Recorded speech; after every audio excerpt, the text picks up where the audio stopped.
If you regress the last 40 years in Kenya, you realize that our GDP in terms of Kenya is actually affected negatively by manufacturing.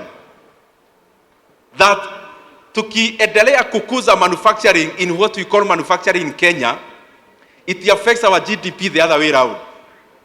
And I was able to dig deeper and I found that whatever we call manufacturing in Kenya is mostly packaging.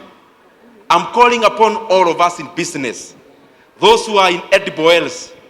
We can only be manufacturing companies in edible oils, for example, if we are getting the raw materials from Kenya. I found out also that whatever we call manufacturing, number one, the biggest of it is actually edible oils. But the number two import in Kenya, number two import, ile kitu ambayo tunatumia dollars mingi sana kama Kenya, is actually the input in edible oils. Then how is it that a sector that is the number two importer in Kenya passes to be a manufacturing sector? That is what I'm calling all of us to think about. Then it shows even our definition of what we call manufacturing, we need to go deeper.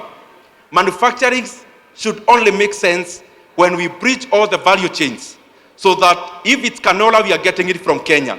If it's sunflower, it is from Kenya. The inputs, the concentrates, so that when we say we have edible oils, it is actually clearly made in Kenya. The second thing we call manufacturing is assembly.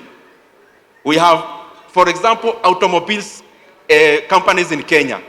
But do they actually manufacture or they assemble? I'm just triggering our minds. And as we do that, whatever spare money we make, let us invest. And let us not just invest in the traditional way of investing. We can buy a plot, fine, but it's not necessarily you buy 10 plots. You can own a home, yes, but you have no obligation to own 20 pieces of land.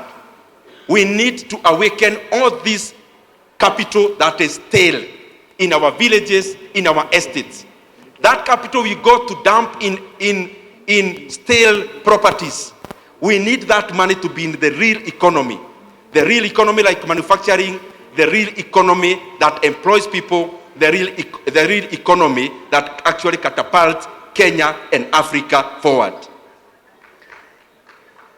And very lastly, sisi tukiwa hapa na wauliza kwa heshima,